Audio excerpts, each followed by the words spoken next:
This is a subjective experience. So in a subjective experience, an appearance can seem real. Yes? Exactly. Does it give a reality to that appearance? No, only to you. Yeah? This is a subjective experience here. Every one of us, as we're walking down during the day, we're giving meaning to things, our apparatus. Yes? Mostly based from memory. So what occurs is information comes in, it gets referred back to your memory library, and then it reminds the memory bank of something, and then you have a feeling, oh, I remember that. That's how I felt years ago when I saw a tree just like that. Yes? So the memory conjures up a subjective experience. That's what it does. Everyone who sees that tree does not have the same experience of seeing the tree. Yes? The seeing of the tree is the same, but the experience of it, the interpretation of it is subjective. Yeah? So everyone here is having a subjective experience. We're giving meaning to things all day. Yeah? Now,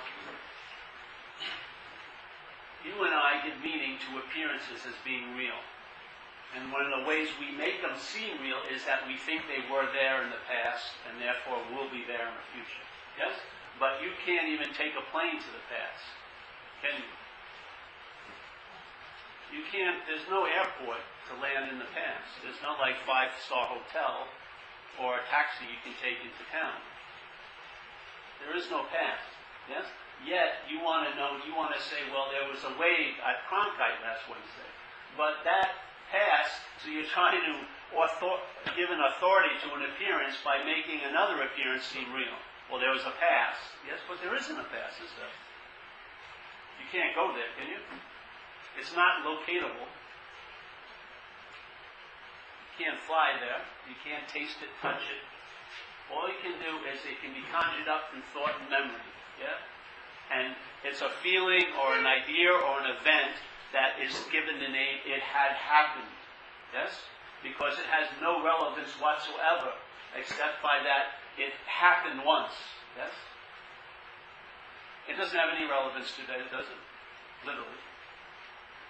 I mean, if I'm surfing, I'm not surfing last Wednesday's wave, Cronkite, or I'm going to be dry as hell while I'm talking about surfing. Nothing's happening. Yeah? My mind can be thinking about it and feelings can be conjured up from memory, but that's just another level of interpretation. Yeah? So the ocean is the ocean and it appears as a wave. Therefore there is no wave. There's only an appearance of the wave, which is always going to be the ocean. There's never going to be an appearance of the wave in this example as being anything other than the ocean. Without the ocean, there's no appearance of the wave. The wave that we're talking about. Of course, there's light waves and there's sound waves, but that would also be based on sound and light. Yes? So there's got to be a source where that, and so, in fact, the wave has no existence other than the light. It's expressing a light. Yes? The light is expressing itself as a wave, and then it expresses itself as a particle. But the particle and the wave have no existence. They're just a movement of light. Yeah? So a wave has no existence except for as a movement of ocean. Yeah? So an appearance is what we give. We see the movement of ocean, and we call it a wave. It's one of the first things that we do here is to give name and form to everything. Yes? So here I am. The first was, there was an awareness, oh, I am. Yes? So the I am initiated the first question. They talk about who am I as a giant practice, but your mind did it a long time ago. It recognized the oddness of life and went, who am I? And it said, I'm me. And that me is a you, a body. So it took itself, it took the demonstration of what it was to be something. Yes? And it gave it name, Paul. Or James, yes? And then it gave it form, body. Name and form. And it's been doing that with everything else it comes in contact with, yes? Giving everything name and form.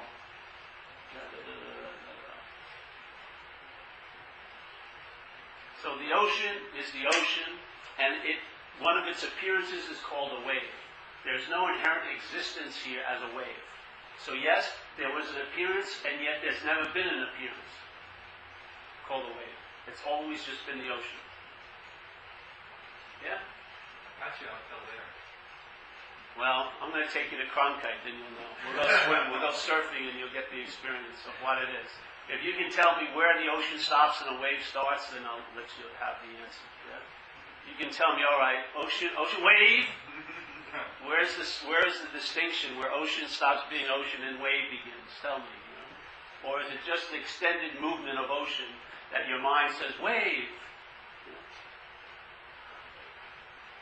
Do you think like a dolphin swimming in the ocean says, wave? It's riding, let's say, in the ocean, then it comes into a wave. It goes, wave! I'm on a wave now. No? It's probably ocean. There's no confusion about ocean and wave. Yeah? Wave is just an appearance. So let's say you and I are an appearance. Just like this chair is an appearance. This chair is appearing in this space, obviously, yeah? Called this room. Space, yes? This chair is appearing in it.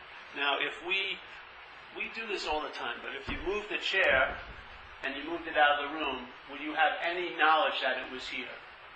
Memory. That's right, exactly. That's the only knowledge, that's the only existence it would have, would be in memory. Yes? There is an existence in the memory. No, it's an appearance in the memory. There is the appearance. Yes, it's not an existence. Why should you say there is no appearance that it's in the memory?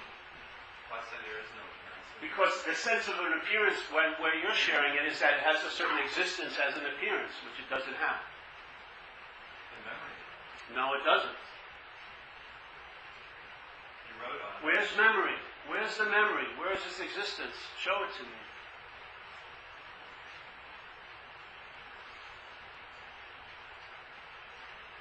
Where's the existence of memory? Can you see it, hear it, feel it, taste it, touch it? It's an activity, yeah, of mind. In the movie, there would be Princess Leia talking to you. Or a TV or a movie can do the same thing. So in this movie, you're talking to me. I'm just trying to understand what you mean by it would never happen. Is it happening now? No. So therefore it's never happened. What's truly happening is always happened. Yeah? It's sort of like gravity. Because it's always affecting us, we don't know it's having any effect. What's truly always happening, which is consciousness, is always happening. Everything else is an appearance in consciousness, and in fact is actually not happening. Yes? Because it's just an appearance in what's always happening. Yeah? But if without the sense of what's always happening as the reality, then appearance will seem to be happening. Yeah? Because you as an appearance seem to be happening. Yes? So when that's recognized, okay, there's a verb called happening, yes? But it doesn't have any inherent existence, it's only appearing in what's always happening. Yes? It's an appearance. Therefore, it has no existence other than appearing in what's always happening. That help you a little? Yeah. It's just that the idea that it never happened is kind of foreign to me. Well, good. Sit with it then. Okay. One feeling you'll have here, I don't know if you'll have it. Who knows? The feeling is when something occurs, it's like it never happened. Yeah? It has really no... Its only life is in your interpretation and in your memory. It has no existence after it appears because it never had an existence. It just appeared and now it's not appearing. But what's going on is always happening. Why not say it appeared for a moment? Because I don't want to. Yeah, I'm not here to please you. Yeah, I'm here to confuse you and irritate you. I'm not meant to bend how I'm seeing it so it conforms to the way you want it to be seen. Jesus Christ. Never mind. That wouldn't be serving you at all. Look at how all your understandings have served you right now. Why would you want to have this understanding bent to that? Yeah? To me, this is exactly what we said before. Instead of trying to fit things around you, you fit you around things. Yes? So this understanding isn't meant to be fit in you. It's meant for you to be looked at and seen as not being so, and that's fitting around it. Yeah? Yeah. This whole self-centeredness is always that. I want to have an understanding that works for me. It'll never work for you. It won't. This is not the point. The point isn't, oh, I found another strategy that works for me now. This is about having something irritate or create a little friction that maybe instead of looking from you all day, you'll look sort of at you. Yeah? You'll see that you're an appearance just like the wave is in the ocean. That you have no relevance whatsoever except it's sort of like, where are waves taken? Where is there any relevance for waves in a world of waves? Yeah? Literally. We're taking ourselves to be an appearance, so for us to take ourselves to be real as an appearance, we must give the meaning of reality to other appearances. Or we'd be constantly in that question of who am I? We'd just be sitting here in the state of I don't know at all times. Totally free from any preconceived concept of name and form. But because we want to give meaning to things and make them real, it gives us a sense of being real. And so then we can go talk about, well, what's real? The appearance of the wave, and you're missing the big boat. Yeah. Does Wednesday feel like it never happened? Why is that? Because it never did happen.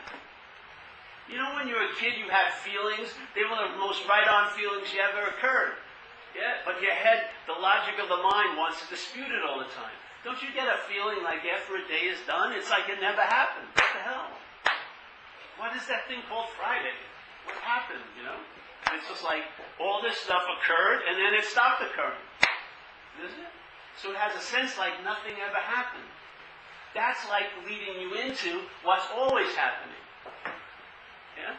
Because if you're involved with what seems to be happening, that attention will become tunnel vision and you'll miss the wholeness of what's always going on. Yeah? And when that's felt, you'll really feel sometimes like nothing ever happened. It just goes, things are just getting tossed up. It's like an eternal salad, you know, just getting tossed and tossed and tossed and tossed and tossed and tossed. And that's the freedom. The freedom is in I don't know. The freedom is in that state of I don't know, because then you live in finding out. Yes? So find out if there's a wave or an ocean. Don't listen to some authority about it or a pseudo-authority. Find out. Let it take you in, you know. Let it get you. It's like entering a Chinese thumb puzzle, whatever. You'll get caught in there and self can't get out of self. And sometimes that's a great bit of information. Why you can't get out of something? Because it's not in anything. There is no self to get out of. That's one of the mysteries that always gets missed. The best way out of a situation is to realize it's an imaginary situation. Because then there's absolutely nothing you need to do to get out of it. It's so clean and perfect. It immediately takes you out of time and linear story into timelessness or pause. Yeah? You're in a pause. In that pause, nothing's happening and everything happens from. Yeah?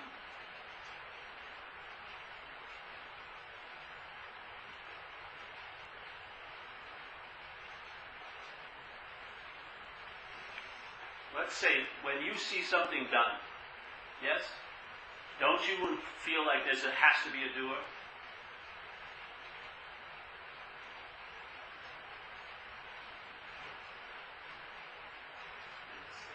It would seem so. So the system that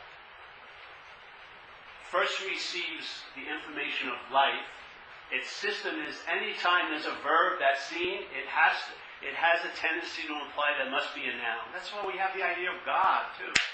Because there was things that seemed like no human did it, so okay, God must have done it. There's always implanting an idea of a subject doing something. Yes? Your head cannot receive a day without thinking there's a doer of it. Because all you're seeing is verbs going on, happenings and deeds and things, and the mind cannot grok it or understand it in any other way, but there must be a doer of this. So I didn't do it, she didn't do it, must have been God did it. God's will shined on my life today. God saved me today. Or whatever it may be. There's always a need to find a doer, isn't there, in your system of thought? In your head.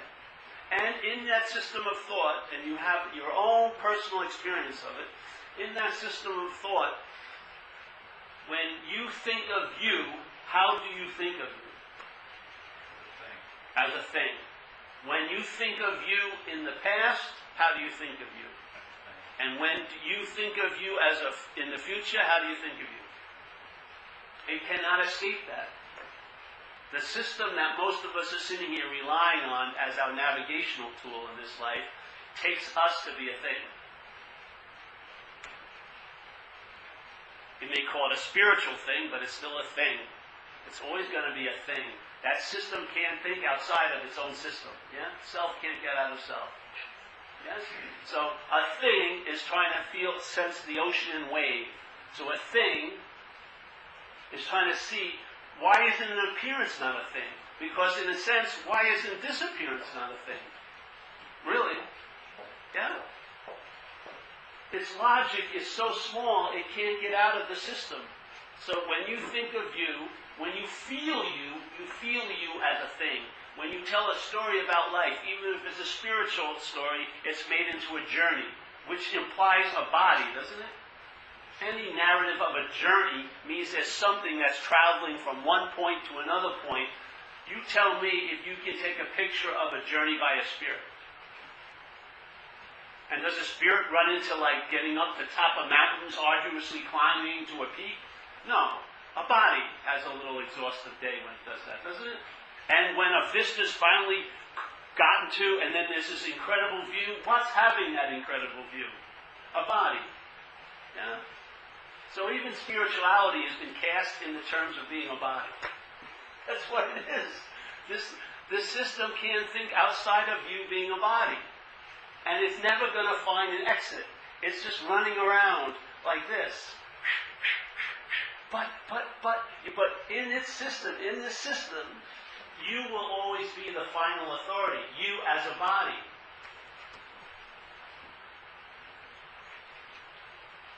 Right, so now you're taking yourself to be a doer. All right, there's verbs happening. There must be a doer. All right? Then there's verbs on a larger scale happening. There must be a God. It goes the same thing. It's the same system. Narrating one in a smaller package to a bigger package.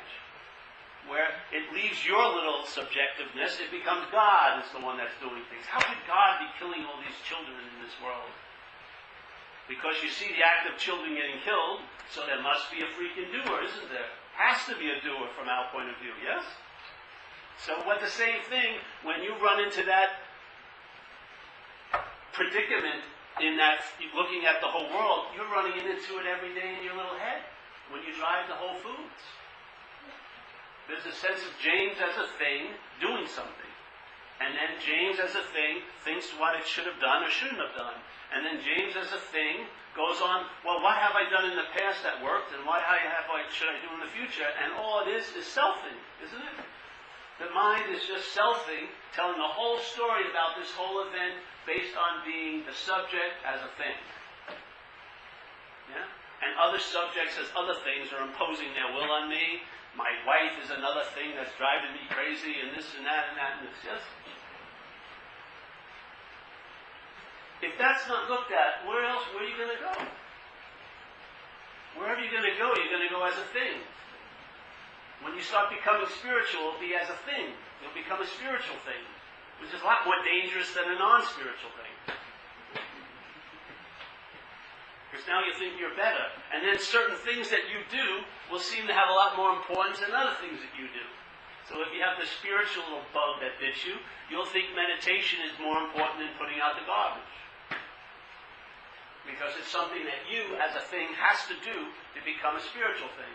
And the garbage is a nuisance. It's something I have to do this at a house and it's garbage there. So the head will constantly give meaning to everything, but it's coming from a certain point. I'm entertaining the idea, what is that point? I'm saying it's called self-centeredness. And self-centeredness is all your thoughts, all your feelings are centered and dictated and reinforce the idea of being a thing. Yeah? And that's the perfect impediment to being a spirit. Yeah? If there is a sense of spirit, and then you are a thing, And now that feeling of wanting to know yourself gets interpreted as, I'm going to know, I'm going to become spiritual as a thing, because that's what happens, yes? That noble feeling of, yeah, I really like to feel what I truly am. When it comes from being a thing, that becomes a spiritual journey. Yes? And now a thing is trying to become spiritual. So now it looks at meditation. Well, that's going to advance my spirituality as a thing much more than putting out the garbage. So, fuck the garbage, I'm going to meditate. And then if you don't meditate that day, your whole day's interpretation is the day sucks. I miss my meditation. Can I take off at lunch early and run home, sit on the cushion, get that hour in, and then teaching? It's like having a spiritual accountant up there. Okay, meditate. Okay, you're okay. You can walk around looking lovely and gazing at everyone. But if you miss your meditation, you're just a product of mind, aren't you? Another product of mind. Running around this incredible journey. Yes, this spiritual journey is going to be very hard. Going to be a lot of purification. How much does a spirit need to be purified? You can't even see it. I mean, it's past the point of purification. You know what I mean? It's disappeared in the world of things. But I have to purify what? A thing? So that the thing can receive the spirit? That's like putting the cart in front of the horse. The spirit is the beginner and the end of all, and yet we want to make it something that when the physicality gets to a certain condition, I'll be able to receive the spirit. Like my friend said the other day, someone said, yes, if you live a certain way, you'll let the light in. No, it's all about letting the light out. There's no letting any light in. That's always from the thing perspective. As if you're a door that's blocking the light out. And then the door has the lock on the inside. It's not locked outside. It's all based on your ideas of what you should or shouldn't be like. That's what's keeping the light in. You're thinking, if I just swung the door open, this light would come rushing into my life and illuminate me. You're illuminated every second you're entertaining that.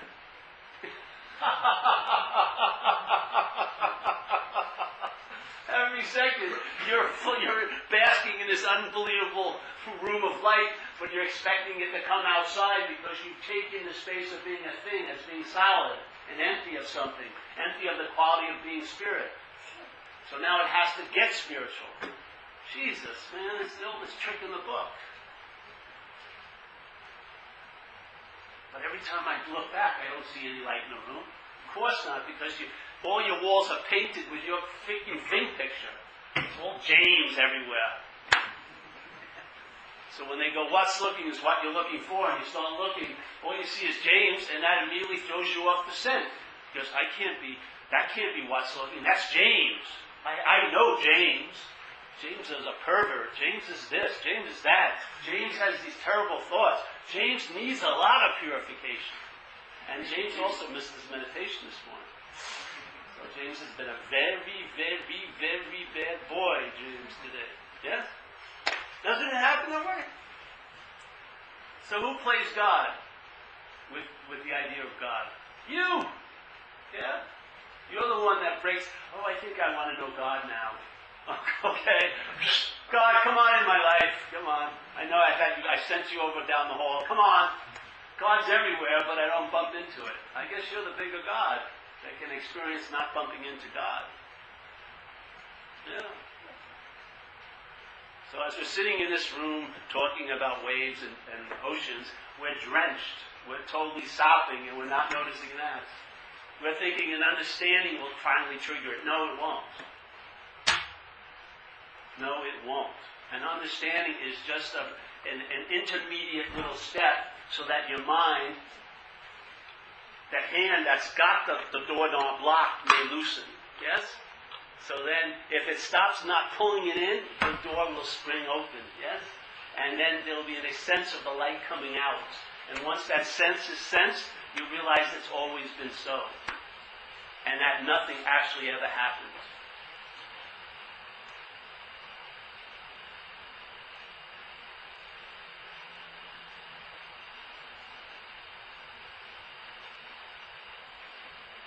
Don't we feel like that with the, I can't wait till I get it? Aren't you playing God there?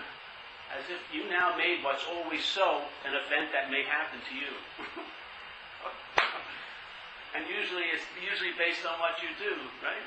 Even if you believe that you had nothing to do with it, you'll go to that place where you thought it happened, and you'll try to do everything you did that day before you went to that place, and you'll get to that place and thought, oh, I'm not being able to cause this. No, it's causeless.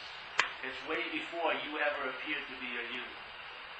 Yeah? It's exhibited, its precedence, its preceding whatever we call us, is offered every second, because the first contact in life is consciousness, not you. You are not having contact with life. Consciousness is having contact, yes?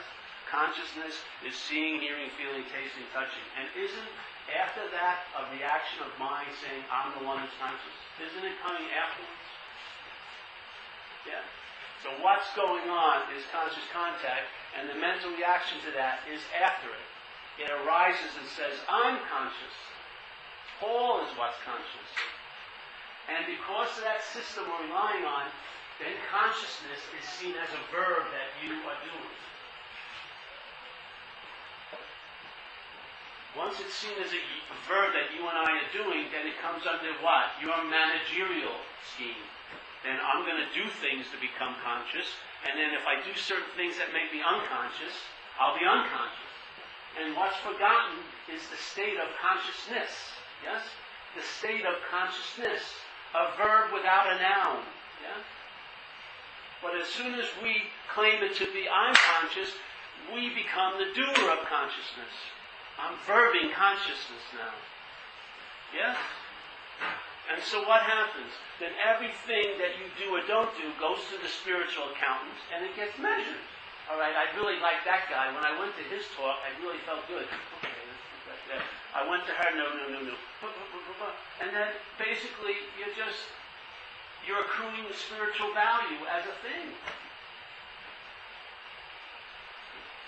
When you are inherently spirit. And the best way to quote-unquote accrue value here of spirit is not to accrue value. Just to recognize that's what you are. Yeah? So you'll have it by giving it away, like they say in recovery. This isn't about totaling up your day's works. It's about forgetfulness of self. That life is happening, not happening to you. Definitely not for you or as you or by you. Yeah? It's happening. So that mental security of I know, even if you're totally wrong most of the time, isn't it true? The weatherman, that crazy weatherman up here, it has what's its percentage of being right on its forecasts? I mean, maybe 8% or less, yeah? If it's lucky, yeah? And yet, we're so beholden to it, we still want to believe it. Not because of that, because there's an inherent drive in the mind to know. To know. It doesn't matter when it knows something, it kills it, basically. It doesn't matter if it knows something, it neuters it. It doesn't matter when a verb of being is trying to be known. It can never be known as a noun. You cannot know it as a thing. You cannot know spirit as a thing.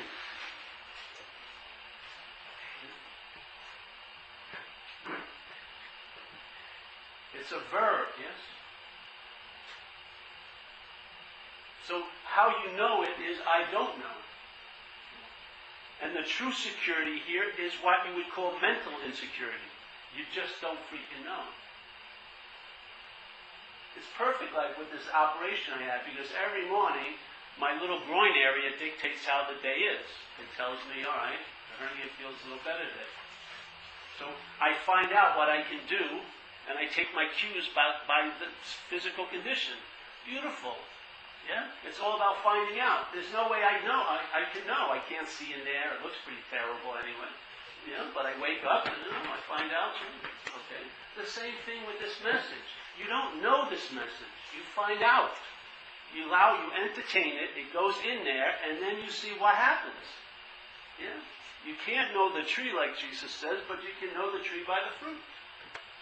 So you start seeing, and by the fruit is like finding out. I can't see the tree, but then the fruits plop in, and put two and two together. Hey, fruit. So So by the fruit you will know the tree. A good tree cannot bring forth bad fruit. A bad tree cannot bring forth good fruit. Now your idea of good and bad maybe have to be given up, because you'll see, like some people are in a terrible situation, but they're as bright as hell. Yeah? Look at this life, really. Look at this life. You have a deck of cards, 52 cards.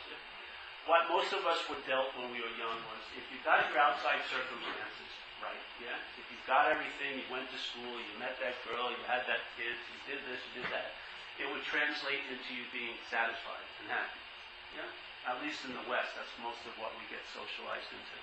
All right, so by doing and having, I'll arrive somewhere, and that will create a being of being happy, joyous, and free. Yes? How does it work for most of us? It's a failed system. Yes? So that's what they told us. Then some people have realized that's not true, so now they're trying to get really physically healthy. Yeah? So let's say they're doing 12 hours of yoga a day, going on yoga retreats. They can turn their body into a pretzel. But after a 12-hour yoga event, they're still flipping out. Because they don't even have a sense of being in the body. They're in the idea of their mind's concept of the body. And they're never perfect. Yeah? It's always going to be an urban renewal project. So, and then there's the mind. So let's say you have 5 Ferraris, you've got a beautiful house, you've got the beautiful wife, like the Talking Heads song, the beautiful house, the beautiful wife, the beautiful car. And yet, it's not translating, yes? Because about 5 extra thoughts will override those $300,000 worth of cars in the garage, won't they? 5 little thoughts during the day will just erase your giant, vast empire and its influence on you. It has no influence. All of that stuff, all your titles, everything, just like that. Okay? Now the physical thing. The physical, you can be super healthy, but the circumstances and situations may not be good. The mind glommed onto that, overrides your physical condition. Yeah? But in this deck, there's an ace, and that ace is a spiritual condition. Yeah? Because the spiritual condition can outshine your circumstances and situations, and it can outshine your body condition, and it can outshine your mental state, which is the most important. Because most of us have only reached that mental state. That's the highest card. It trumps everything else, doesn't it? All the riches in the world are forgotten by thinking about something. Yes? All the physical health is gone by bitching about the newspaper boy missed your porch today when he threw the paper. But the spiritual condition overrides everything like that. What's the best way to maintain the spiritual condition? Through practice? The best way to maintain a spiritual condition is to be a spiritual condition, not to have one. Yeah? Most of us are having one. The primary identification is being a thing, and we're having a spiritual condition by activities. Yes? Which the thing, the mind part of the thing, is playing God around all day. But to be a spiritual condition is to recognize I'm not that. When I'm not this, I don't have to go any farther. It's in the recognition of what I'm not is what I am. You cannot ever find what you are, because you're it. Yeah? The eye can't turn upon itself and see itself. It's just impossible. So that whole wanting to know who I am is just a ridiculous, ridiculous mental journey. When you realize I'm not that, yes, that's on that journey, that's knowing what I am. Because it's pure, clear seeing. Yes? And that's what's always been so and has never been different in any moment that you feel you've ever had in your concepts of the past and what you're worrying about in the future. There'll always be consciousness when the now is arrived at. Yeah? It's the one denominator that can't be glossed over. It can be forgotten, but it cannot be erased. Yeah? It can be distracted from, but it cannot be made into being unreal. Yeah? It's just always available at all times. It's the ever-present invitation of conscious contact. It's just that has been claimed or hijacked by a mental process because it's claimed the conscious contact as you as a thing doing it.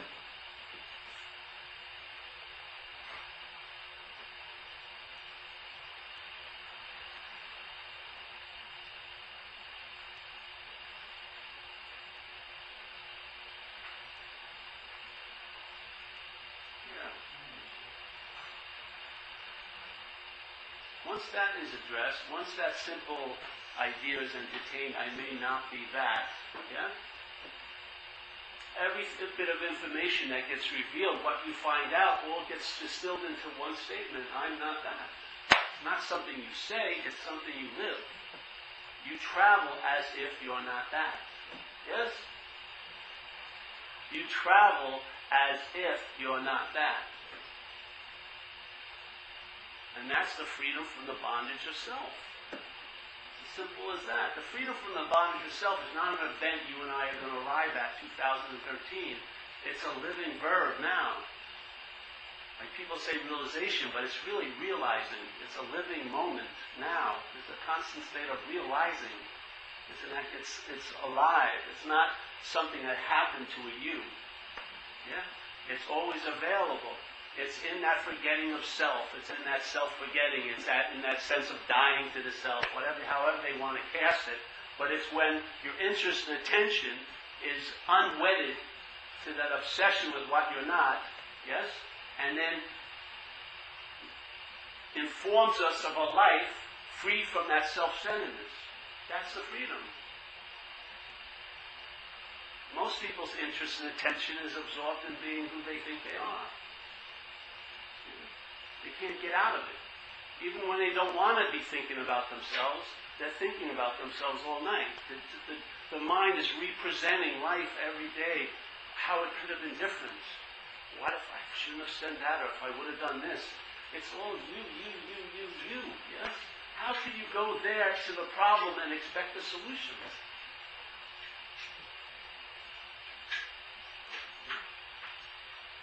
Realizing that thinking is a failed system.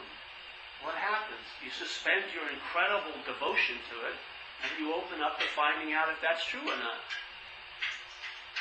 And hopefully you have the ability to be convinced, so when the evidence comes flying in, you'll just acknowledge what's so. And then you'll know the problem by the solution. When there's that freedom from the idea of self, you realize that was the quote-unquote problem, being absorbed in that idea of being a self. Because the relief that you never had as a self comes from not being one. Yeah? The relief that you've always wanted as a self comes from not being one. It's like problem solution. There's no confusion or ambiguity. You realize, oh, that's why it was so heavy. Because now it's light. What's absent? The obsession with that. Oh, okay. And it's all like about beating a dead horse over and over again. The whole message was delivered a long time ago.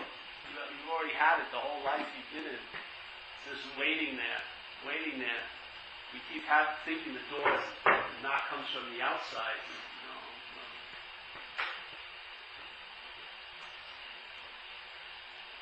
When but now? When? You're not prepared enough already? You haven't gone through enough? You haven't seen enough teachers? Whatever? How many books have you read? Waiting for the next whatever? Where's that truth going to be filled? Hey, a Saturday in Marin City. Sorry to break the news to you. This is it. Ammonious, drenched atmosphere. Where are the temple bells and all this? There ain't any. Incense. Incense would be nice. We like the bare bone approach. Thinking, no relief here. I mean, telling you. Have you ever heard this statement, worshipping at closed temples?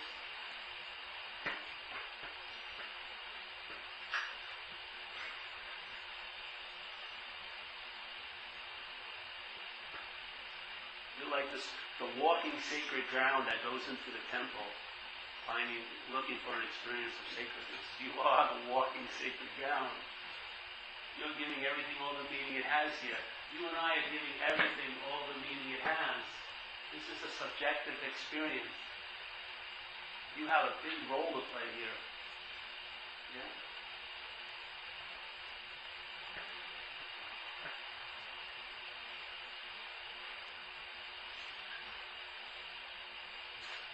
I think we're very passive in a weird way. We want something to happen to us.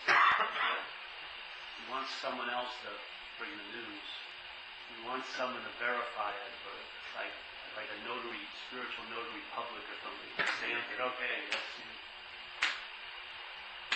Yet, you could have, I swear, I believe this to be true, the greatest saint or saintess or whatever, woman saint you call it, in the world of all your longings, if they appeared here today and walked right up to me, and you, let's say you, and they said, there was nothing you ever needed to do, there's nothing you ever need to do, and there's nothing you ever will need to do to be totally spacious and bright and light. Yes? And you would probably get washed with such a sense of relief from this super authority. But I bet you 3 hours later, you'd be doing something. You'd be meditating again or like that. That thing that you thought was the authority, the final authority, would always rise supreme. Yeah. You're the dreamer of this place. You. There's only so much other people can do. It's always left at the feet. Yeah? And that's an imaginary foot because you're not a body. It's always left with us, yes? A recognition of what's not so, and the immediate sense of what is so. And then the greatest solution to dissatisfaction is just plainly being satisfied. Yeah? Satisfied, where the need to be liberated is dropped. As you see, it's totally pointless. What needed to be liberated doesn't exist. Yeah? And then that freedom that's always put off to the next retreat or the next whatever is felt now. Yeah, the second. Immediate. I used to shoot drugs, and sometimes you'd shoot in the neck because after the arm was still took too long. So I thought, it's too long, I'm waiting like half a second. I want to get right to the heart as soon as you can. So you can just have an immediate blast off. Yeah? This is even faster than that. Right? You're already stoned. You're already high before any activity of trying to get high. Yeah? And then maybe you may not want to do what you used to do to get high, be it sit and meditate. Maybe you will, who knows? Maybe you like doing that stuff. It doesn't matter. But the whole meaning of it will shift because it won't be leading you to any mythical freedom point in the future. Yes? The immediacy of freedom will be now. Not put off for a second or a month or a week or an hour. Now. Whatever the circumstances of hernia operations, other operations, it doesn't matter. What's always will be there as long as you're alive is the consciousness. Yes? We're looking for something reliable here, aren't we? Why not what's always so? It's your inherent nature. That consciousness is your inherent nature. Can you imagine if you could because we're devoted to head. Obviously, look at us. Most of us have tons of faith and we're all miracle workers. You can actually make a feeling in your body by entertaining what's not happening. You can be worried that next week you may have cancer and you'll feel anxiety and all this now. I mean, that's actually a bigger miracle than Christ raising Lazarus, because at least Lazarus was alive at seemingly one time. We're just bringing things out of nothing all day. Can you imagine that faith shifted from self to what's prior to self? Yeah. Instead of anxiety and worry about and concern about you as a thing in the future, you would have an ease and comfort now in the expression of this thingness. Jesus Christ. Same faith, exact same faith. Just what vehicle it's put in. You want to put it into your thought system? Look at you're freaking a mess. Constantly, most of us never experience fear anymore. We just experience anxiety about what we're afraid of. Constant mental anxiety. You ever been in a real bad situation? There's no thoughts involved. When I had bad accidents, there was never a thought at all. Seriously. There was no narration of the events. It was just like this immediacy of the event, because the whole yapping got just shocked into stopping, because it's a verb. Selfing, there is no noun. Nothing's happening to you as a noun. That's the verb of selfing. That's its story. it writes a narration of life based on things that are happening to you as a noun. That's also a verb. Yeah? When something happens, you realize, and I mean a big event, you'll see there was no thing it happened to. Yes? It just happened. The whole idea that it happened to you is brought to you by mind, not by the event of the day, but by the interpretation of the mind. Yes? It's a different way of traveling. Yes? In that example, I get hung up on the physicality versus the spirituality. And what if there's an actual outcome to the event that didn't happen, like you broke your leg? Yeah. I get stuck processing, how that didn't happen when after the fact, now I broke the leg. Who has the broken leg? The body, yeah? Right. So same problem, separation of bodies. Well, it's just taking the body to be you. You think you have a broken leg. Yeah?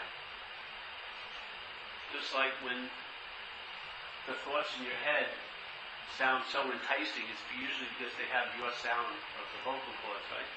That's a pretty big leap to call the sound of these vocal cords your voice, isn't it?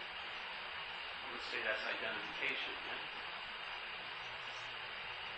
Well, things happen to the body, obviously.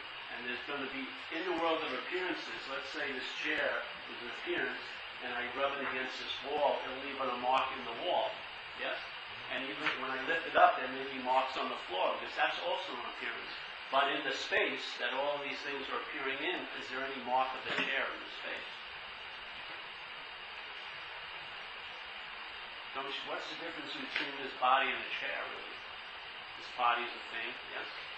If I left here, the only way you knew I'd be here was through memory. You wouldn't see me anymore, as a thing, yes? And yet, I can get hurt by appearances. I can break my leg if I hit this thing hard enough, yes? This leg can be broken, like that. But, in fact, the only thing that can be affected here is other appearances, by appearances. Anything that happens by these appearances affect the space that we're in. If you look at the space like the sky, and you see something going on in the sky, even if it's raining, is the sky getting wet? No, the earth's getting wet, yeah? This appearance is getting wet, but the sky's not getting wet. The rain's falling through the sky, but it's not wetting the sky, is it? What we call sky. Clouds, let's say planes fly through the sky. Yeah? Do they run into sky up there? If you shot an explosion and it blew up in the sky, would it cut the sky open? What we call the sky? No. So appearances affect appearances, yes? But do they affect the space they're appearing in? Do they? So I would say what you are more like to me is that space that things are appearing in. Yeah? So what happens to an appearance here is important, because this has a self-preservation chip to the appearance, but it's not happening to me as the space, is it? What better way to travel lighter here where you can get hurt quite a lot than not to be what's traveling through this place? Yeah? Even though it doesn't say the traveling stops, there's going to be a traveling through seemingly, but it's like in AA we say, Rule 62 is don't take yourself so seriously. Self and body are very synonymous. So when you take yourself not to be so seriously, you travel lighter through the experience of a body. That's what I'm pointing at. Everyone else is trying to figure a way to travel lighter as a self. Yeah? They think if everything would just I want everything to get different, but just as I am. Don't you really? A lot of times, you just wish everyone would do what you wanted them to do, and then obviously it'd be like a trickle-down economy. Once I'm happy, everyone else will be happy because I'm happy too. Yeah? Isn't it that way, in a sense? Everyone is attempting to try to travel lighter, just as they are. They're having a difficult time putting that, how they're traveling and what they think they are is very connected. All I'm saying is, let's see if that's so for you. Is how things are going and who they're going to, is there a connection? Or am I a solid, separate thing that things are imposing their will on me and affecting me? Yes? And if I could just control those things, I would be doing great. Or is the idea of being this participating in the effects of all those that's, all the that's effects on this? Is there a lot to do with this? I would say so. So instead of trying to manage the world and your situation and the people around you, how about look at what needs to manage things? If you may not be that, you'll see that something that was unmanageable may seem manageable now. Yeah? Like in recovery, in the first step it says, we admit that our life's unmanageable. When I looked at that, I saw why my life was unmanageable, because I, as this, was trying to manage it. That's why it was unmanageable. Life is not inherently unmanageable at all. We give it the meaning it has. Yeah. So if we're giving it everything the meaning it has, and it's coming from self-centeredness, guess what? You're going to take things to be real, with powerful effects on you, because you're a real thing. So now things are going to have a huge influence on you as a thing. Yeah? And things are very unruly, aren't they? I mean, that surface of the ocean just rose up and hit my head that day in the water when I broke my neck. I'm so fucking pissed. It was a high tide, suddenly it was a low tide, and what the hell? It was very personal. No one else, it didn't happen to anyone else that day surfing, just me. The fucking Cronkite was looking for me. The fuck was me? This is the point of view you take, don't you? From self-centeredness? Is it working? How are you going to dislodge that as a self? How is self-centeredness going to be dislodged as a self? The whole system is based on being a thing. All your thinking projects you as a thing. If you're relying on that, what's going to be taken as you if you're relying on that system? The thing. If you're unconscious to the consciousness, you're going to take yourself to be a thing. Obviously. The only thing that's going to override that is the sense of consciousness. Yes? Because consciousness precedes you appearing as a thing. So then you'll start, instead of seeing from what you think you are, you'll see the building of what you're not. Yeah? Instead of seeing from what you think you are, you'll see the building of what you're not. You'll see it. And in that basic seeing of it, more than 800 pages of scriptures, there's a zap in your gut. I'm not that. Now you're cast in the sense of I don't know, and then you start finding out. Downloads start happening, yes? And things that may have been weakly hoped for have a strong foundation now. They become applicable here, not into the afterlife, but to now. You travel lighter now. Yes? Not with the hopes I'm going to travel heavy, with the hopes that I'll travel lighter in the afterlife. No, now. Yeah. Proof's in the pudding. I mean, you can't. Once you find out, if it's left up here in the place of I know and I don't know, just bounce back and forth. Yeah. How many times did you think you were thoroughly convinced, and an hour later you're unconvinced in the head? Literally. How many times were you thoroughly convinced you were never going to do something, and then 2 days later you were doing it again? This thing cannot be convinced. It's convinced and unconvinced. Convinced, unconvinced. There's a conviction occurs, let's say in your gut, that overrides that back and forth. Yeah? It's a done deal. I've seen the light, so to speak. Well, like Ramana says, your head is in the tiger's mouth. It's a done deal. You're thinking you still have a choice to extract yourself from it. You're going down to the belly, Bubba. You're already in that momentum. Oh, wait a minute. I got to read another book about Ramana. No, you're going down.